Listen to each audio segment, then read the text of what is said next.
Have you ever wondered what it's like to navigate the depths of loneliness as life around you seems to move on?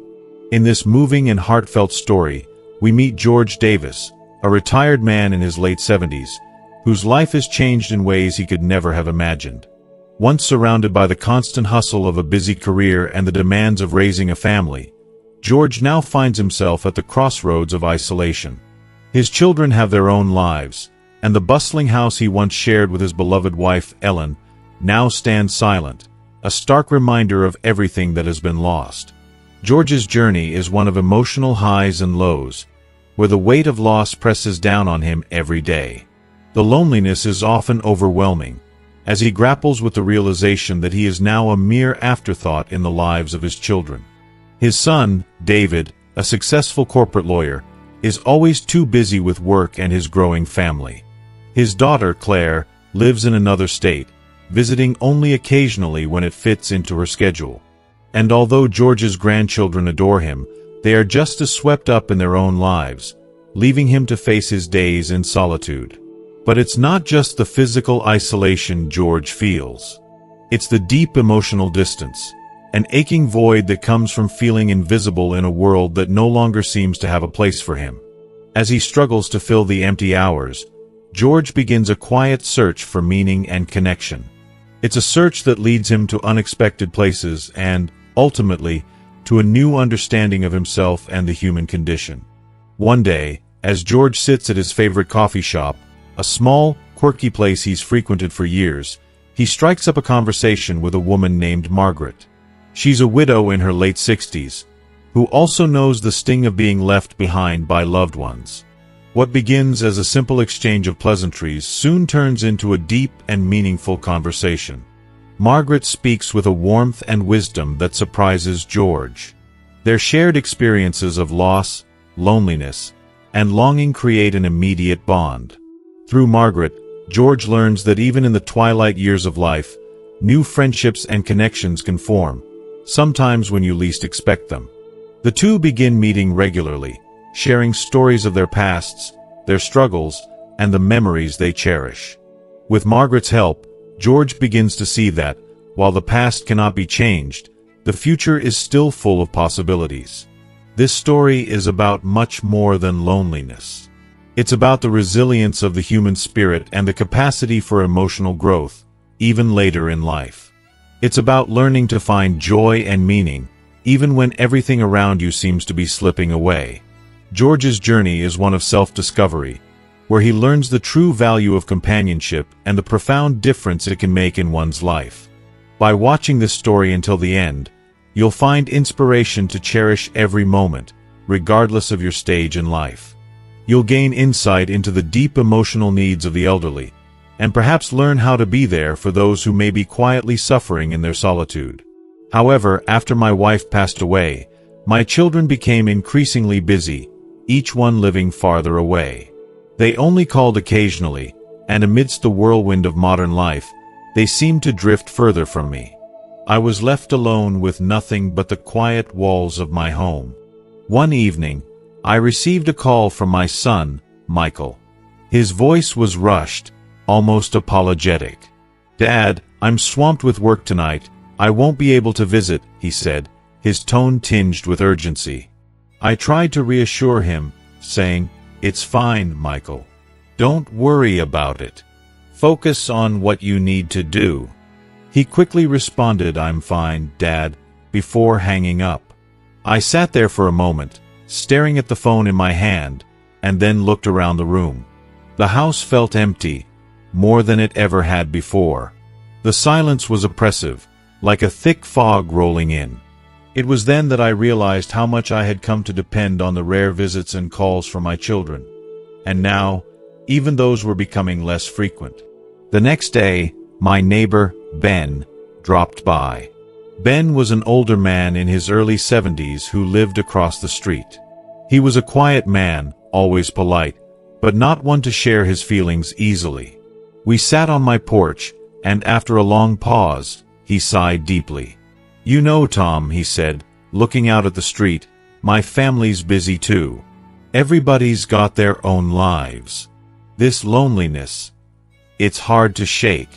His words hit me like a sharp gust of wind, cold and sudden. We're at an age where the days can feel endless, and the nights even longer. What happens when there's no one left to talk to? Ben's voice was thick with unspoken fears, and I felt his words settle in my heart. What happens when I'm truly alone? He continued softly. When there's no one around, not even the occasional call?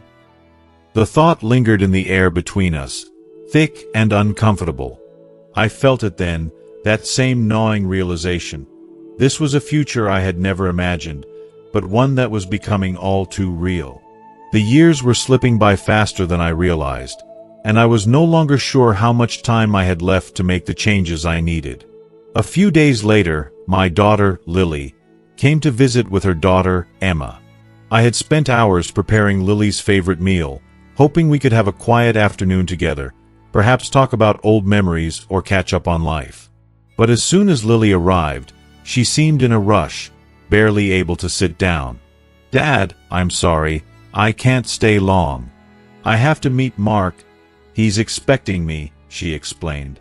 My heart sank as I watched her glance at her phone and then quickly check her watch.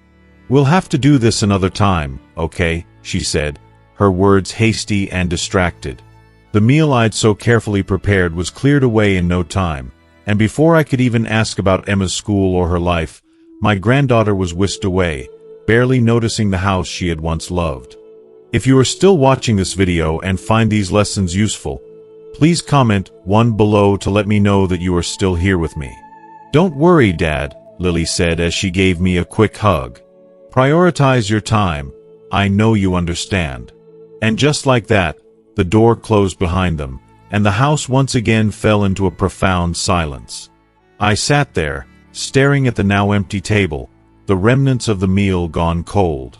The house felt vast, like a cavern, and in that moment, I realized that time was slipping away faster than I was prepared to admit.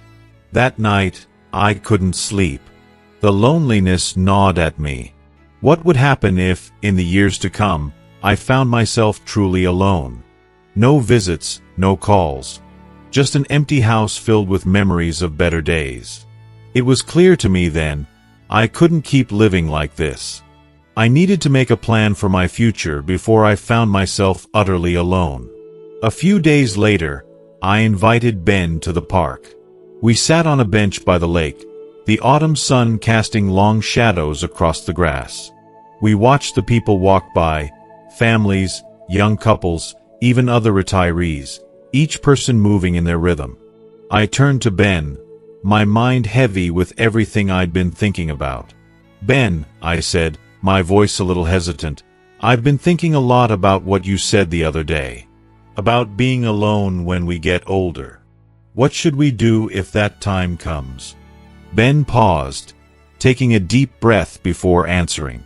"Well, Tom, first of all, you need to make sure you've got your finances in order. You don't want to be a burden on anyone. That's the last thing you want. And you can't rely too much on your kids. They've got their own lives to live. You have to learn to take care of yourself. Physically, financially, and emotionally." His words felt like a revelation to me.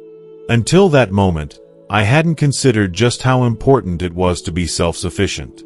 I had spent most of my days sitting in my living room, flipping through old books, watching TV, and listening to the radio, anything to keep the silence at bay. But I realized then that I couldn't keep doing this. If I didn't make a change, I might end up losing myself to loneliness. It would eat away at me, just like it had already begun to do. From that day forward, I started a new routine. Every morning, I would go to the park to exercise, and in the afternoons, I visited the local community center to play chess and socialize with others from my generation. Over time, I began to make more connections. Many of my new acquaintances had also lost their spouses and lived alone, sharing the same sense of loneliness that I had. We started to share our joys and sorrows, and our conversations brought warmth back into my life. Slowly, the color began to return to my days. But when the evening came, and the house fell silent, loneliness would creep back in. Lying in bed at night, staring up at the ceiling, I would often think about the future. If I get sick, who will take care of me? If my heart feels heavy, who will listen to me? The thought of growing older alone began to weigh heavily on me. And one night, a thought crossed my mind. Maybe I should look for a new partner. I felt a sharp pang of guilt toward my late wife, but the feeling of solitude, of facing the days and nights alone, was becoming unbearable. I decided to confide in my neighbor, Frank, who had become a good friend. After a long silence, he placed his hand gently on my shoulder and said, "I understand, Tom. We, who have reached this stage in life, aren't looking for someone for financial reasons. What we long for is someone to share our hearts with. The comfort of a warm presence, the touch of a hand, it can heal our souls. It's only natural to want that, especially when you're facing the road ahead alone." Frank's words brought a sense of relief to my heart.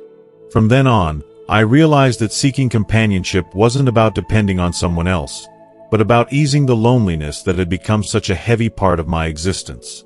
It was about finding someone to share the small, everyday moments with, to have someone by my side through the quiet days. A few weeks later, I met Rose at a community gathering. Rose was an elderly woman who, like me, lived alone. Her children were all living in different states, each busy with their own lives.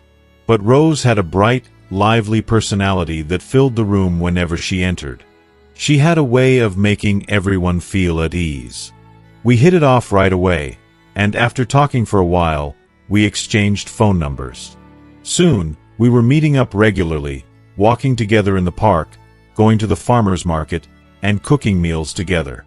With Rose in my life, my home began to feel warm again. The once silent dinner table, which had been filled only with the noise of the TV, now came alive with conversation and laughter. We never made any promises and never declared anything grand, but through our simple acts of caring for each other, the loneliness of our older years began to feel more bearable.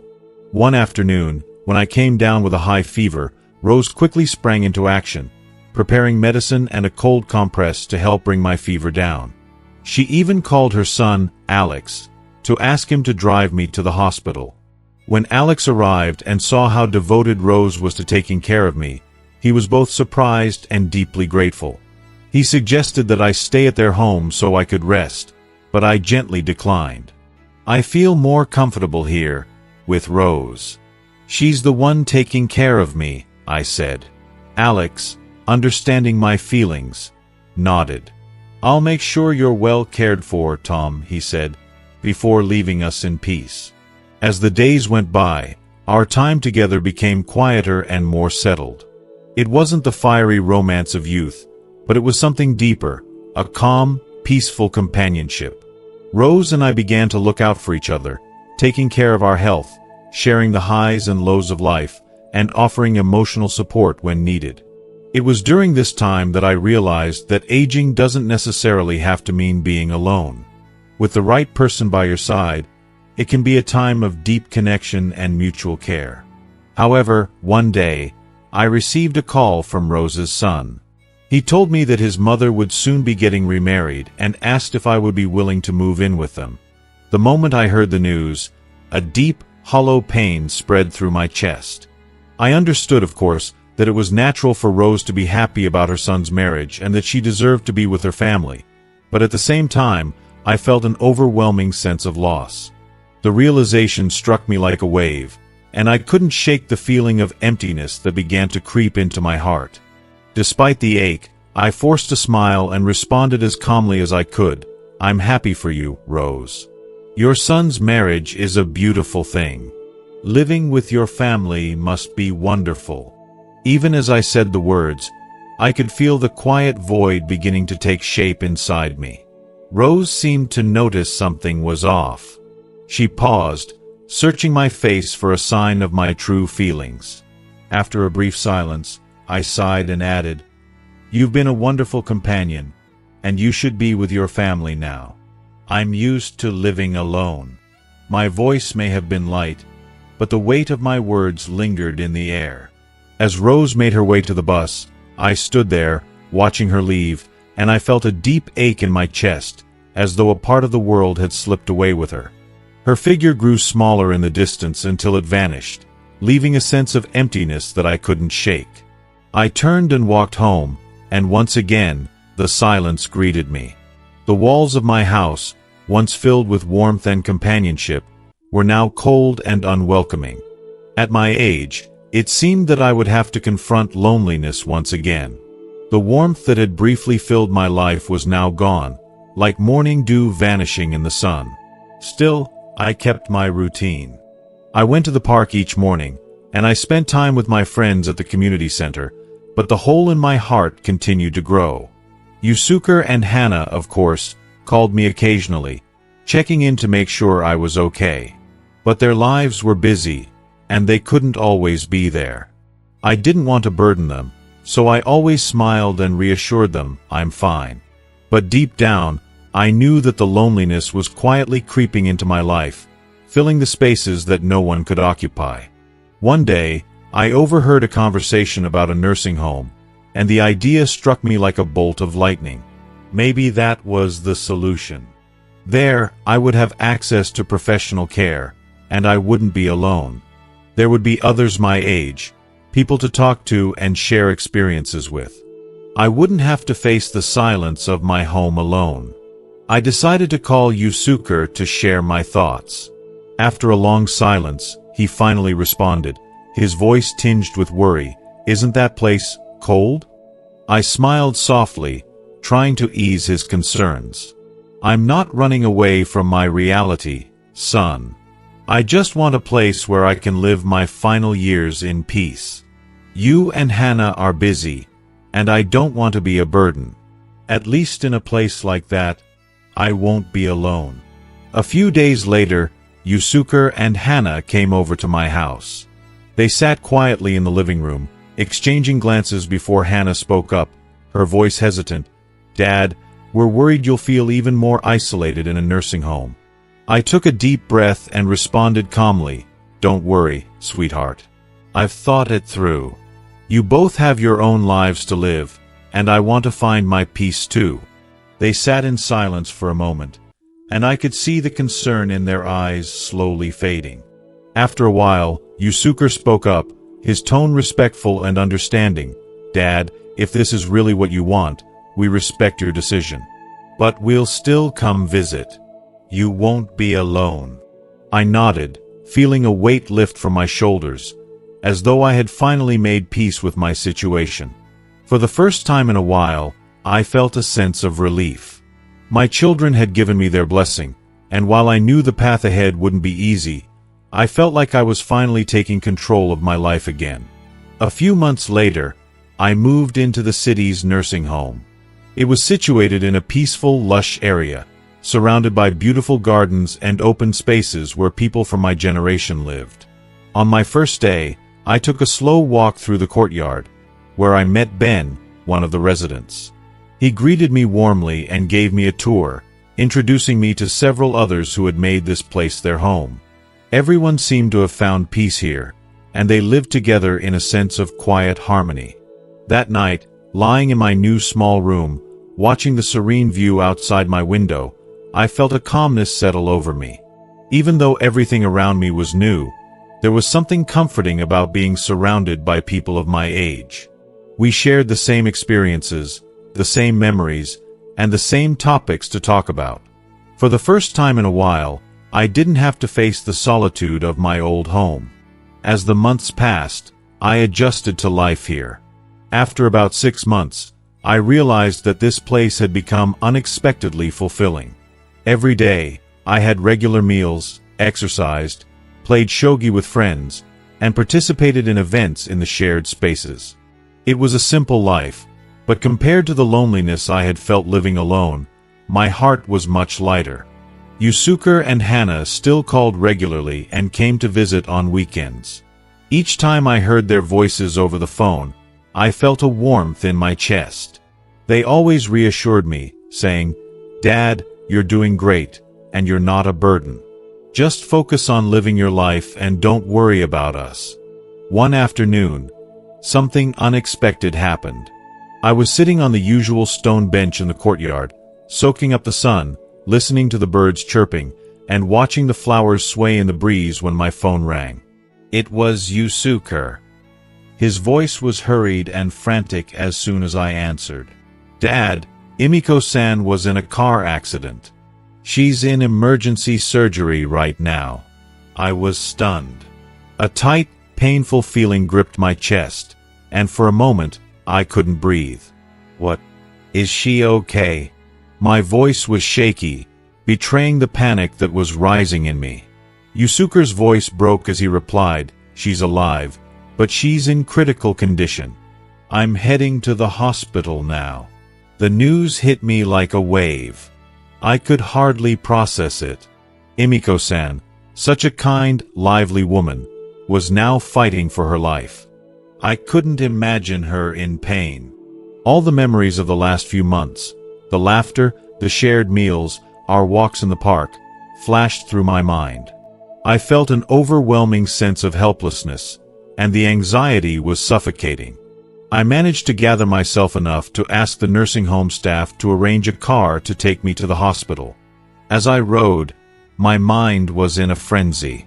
I replayed every moment of the last time I saw her, the way I had said goodbye, urging her to take care of herself. Why did such a vibrant person have to face something so cruel? I couldn't understand it, and I was powerless to do anything but pray. If you are still watching this video and find these lessons useful, please comment 2 below to let me know that you are still here with me. When I arrived at the hospital, Yusuke and Hana were waiting in front of the emergency room. They both looked as if they hadn't slept, their faces drawn with worry. Yusuke helped me sit down on a bench, and in a strained voice, he said, "Dad, the doctors are doing everything they can, but her condition is serious. It doesn't look good." My chest tightened as I stared at the red light above the operating room door. I wanted to believe that Emiko-san was strong enough to pull through, but doubt and fear clung to me. Each passing minute felt like an eternity. My mind raced, torn between hope and despair. I had never imagined that, at my age, I would face such a heavy emotional burden again. But now, as I sat in the waiting room with my children, I realized that the depth of my feelings for Emiko-san went beyond simple companionship. She had become a part of my life, and the thought of losing her left me feeling exposed, vulnerable, and uncertain about the future. The minutes dragged on, and the anxiety inside me was almost unbearable. Eventually, the operating room door opened, and Emiko-san was wheeled out, her face etched with exhaustion and a profound sadness. I couldn't hold back any longer and rushed forward, my voice trembling as I asked, "Doctor, how is she?" The doctor looked at me, his eyes cold, and replied quietly, "She has severe injuries and is in critical condition. We've done everything we can, but her family should prepare for the worst." His words hit me like a blow to the chest, sharp and unrelenting. I felt all the strength drained from my body, my knees buckling beneath me. Yusuke quickly stepped forward, supporting me and guiding me to a chair, but my mind felt like it had gone numb. Only the pain in my chest remained, an overwhelming, suffocating weight. The operating room door opened again, and the nurses slowly pushed Emiko-san's bed into the hallway. She looked pale, almost ghostly, her once vibrant face now drained of color, and I could feel a sickening wave of helplessness wash over me. Emiko-san, who had once been like a ray of sunshine in my life, was now reduced to a fragile, broken figure. I couldn't hold back the tears that welled up in my eyes. I grasped her cold hand, my voice shaking as I whispered, "Emi-san, don't give up. You promised you'd keep walking with us. Please, don't leave me alone." Her eyes flickered open just slightly, and I saw the faintest glimmer of recognition in them. She tried to speak, her lips barely moving, but no sound emerged. A single tear rolled down her cheek, and that was the final blow. I collapsed beside her, kneeling at the edge of her bed. My grip on her hand tightened as I pleaded, my voice choked with emotion. "Please don't go, Emiko-san. I can't live without you. What am I supposed to do if you leave me? Hot, uncontrollable tears streamed down my face and onto her cold hand. I couldn't bring myself to let go of her, as though by holding her hand, I could keep her tethered to this world, keep her here with me. But with each passing second, the pain in my chest grew, a hollow emptiness that felt like it could swallow me whole. Yusuke and Hana stood quietly beside me, their tears falling. They didn't speak. No words could console me at that moment. We all knew that this was a time for silence, for grief too deep for words. The rhythmic sound of the heart monitor filled the room, a cruel reminder of time ticking away, as the life I had come to cherish seemed to slip through my fingers. That night, Emiko-san's condition worsened. The doctor came in and told us that her chances of survival were slim. I refused to leave her side, afraid that if I even blinked, she might slip away. She lay there, still and unresponsive, but somehow I could sense that she still felt my presence. I held her hand tightly, afraid to let go, as her warmth faded. After what felt like an eternity, Emiko-san made a small movement. Her eyes opened again, though barely, and she weakly tried to lift her arm, her hand ice-cold, devoid of strength. I held it gently, unwilling to let go. Tears kept streaming down my face, my heart heavy with grief, unable to speak as the words stuck in my throat. Her lips parted, her voice barely a whisper, but it cut through the air like a knife. Masa-san, stay strong. And then, just like that, her hand fell limp, and her eyelids closed softly. They didn't open again. I sat there, paralyzed by the loss, my heart screaming in silence as the woman who had brought me so much peace and joy was gone. The room seemed to freeze around me, the air thick with sorrow. In that moment, I felt as though I had lost not just a companion, but a part of myself. I stood there, frozen, feeling as though my entire body had turned to stone. Grief surged through me like a violent torrent, overwhelming everything in its path. Tears fell uncontrollably, staining my face as I softly stroked her hand, whispering brokenly, "Emiko-san, don't go. Please stay with me." But no reply came. Her hand grew cold in mine, and I knew in that instant, she was no longer there. At that moment, my heart shattered into pieces. The world seemed to collapse around me, leaving only a void of unbearable silence. Emiko-san had been my light in the darkness, the one person who had healed my loneliness in my twilight years. And now she was gone. It felt as though I had lost not just a companion, but an irreplaceable part of my soul. My world, once uncertain and fragile, now felt engulfed in pitch-black darkness, like an endless maze with no way out. The days that followed felt like a blur. I returned to the nursing home, but the peace I had once found there was now a distant memory. Every corner, every bench, every quiet space that I had shared with Emiko-san now felt hollow and empty. Her absence was everywhere. I couldn't escape the feeling of loss, and it was as though a part of me had been ripped away and could never be returned. The other residents of the nursing home noticed the change in me, but they, too, were at a loss for words. They couldn't offer the comfort that I needed. Instead, they quietly stayed by my side, their presence a silent form of support.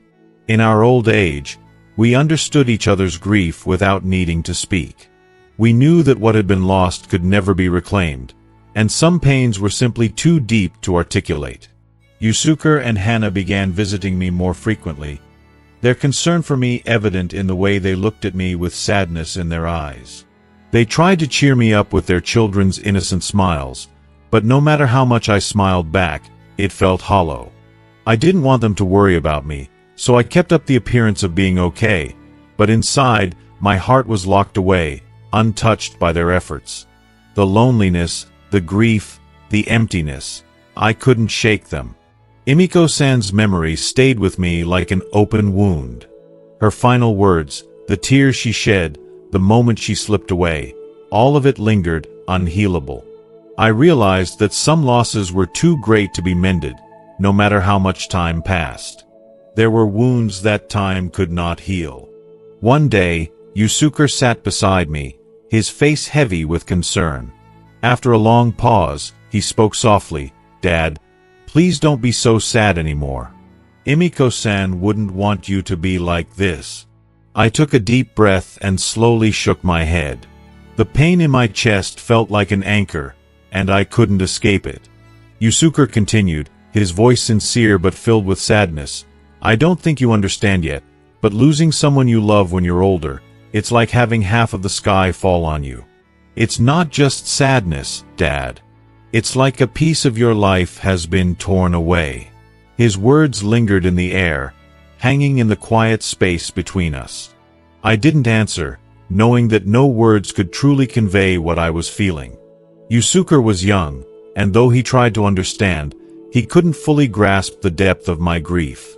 Some wounds, some losses, were things that only those who had lived them could truly understand. We sat in silence for a long while, the weight of the moment hanging over us. Finally, Yusuke spoke again, his voice gentle but filled with quiet sincerity. "Dad, we're here. Your grandchildren are here. We're always by your side." His words, simple as they were, sparked a small, flickering flame of warmth in my chest. I looked at him, at Hannah, at my family. And though my heart still ached with an emptiness that only I could truly feel, I was grateful.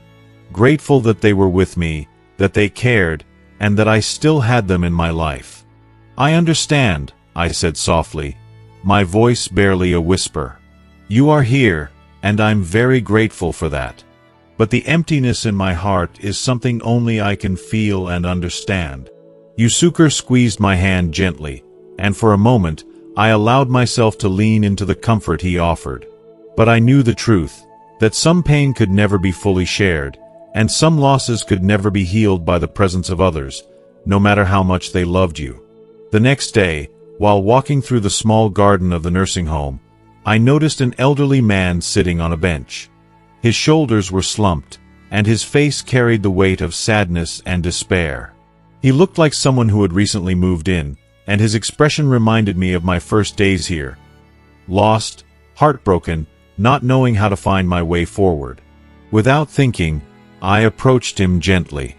I placed a hand on his shoulder and spoke softly. "You must be new here. Would you like to take a walk together?" He turned to look at me with a surprised expression, but he nodded silently as if my offer provided a small sense of relief. We began walking side by side in silence. There was no need for words. He didn't need to explain his sorrow, and I didn't need to offer empty reassurances. We simply understood each other through the shared experience of aging, loss, of loneliness. As elderly people, we often find it difficult to communicate the depths of our feelings, but here, in the company of one another, we can at least share a quiet companionship. We can't bring back what we've lost, but perhaps our mutual presence can help fill the emptiness just a little bit. Sometimes, just walking together is enough. That night, as I lay in bed, Emiko-san's face appeared before me again. I could almost hear her voice in the stillness of my room, her gentle words, her kind smile, her care for me. Even though these memories were painful, they had become the most cherished treasures of my heart. As I listened carefully, it felt as if her voice was still present, whispering, "Stay strong, Masa-san. Take care of those around you." It was as if, even from beyond, she was offering me the strength I needed to continue living. I closed my eyes, letting the soft, lingering warmth of her memory fill me. Though the sadness of her passing would never truly leave me, I found a quiet peace in knowing she had left me with something valuable, an important lesson, to cherish every connection in life, whether it be with friends, family, or even fleeting encounters with strangers. These bonds, however brief, are what sustain us as we grow older. The next morning, I walked again through the garden.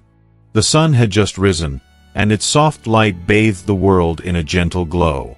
Colorful flowers bloomed vibrantly around me, and birds sang sweetly in the trees. The world felt alive, yet serene. Even in the stillness of this peaceful place, I could feel the vitality of life. It reminded me that nothing is permanent. People come and go, but we live on in the memories we leave behind in the hearts of those we've touched. Taking a deep breath, I continued walking slowly, absorbing the beauty around me. I carried my memories of Emiko-san in my heart, but I knew that I couldn't stay anchored in the past. I had to live each day to the fullest, finding small joys in whatever moments remained. As Haruki Murakami once wrote, "People age in the blink of an eye."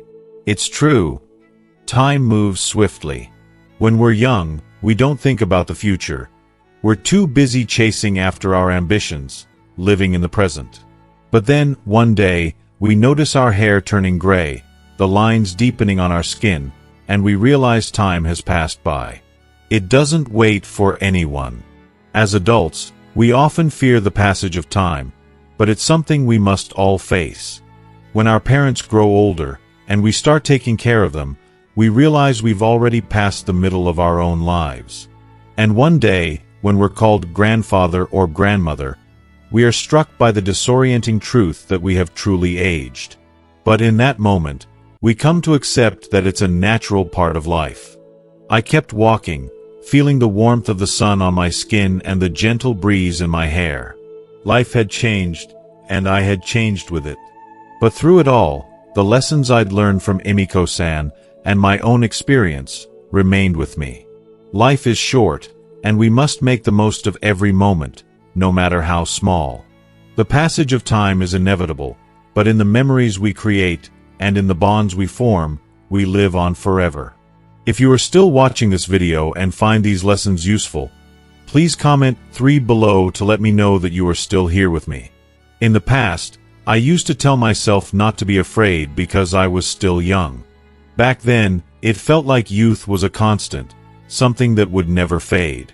But now, I find myself using those same words as a reminder to stay strong, because deep down, I know that youth is fleeting.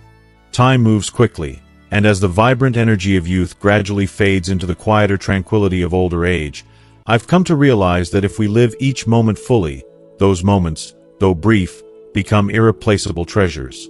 I used to think that love meant holding hands forever, walking together through life until our hair turned gray. But now I understand that life doesn't always follow that path. Some people come into your life, leaving deep, indelible marks, but you can't walk the whole journey with them. Holding on to someone until the very end is a dream that often remains just that, unattainable.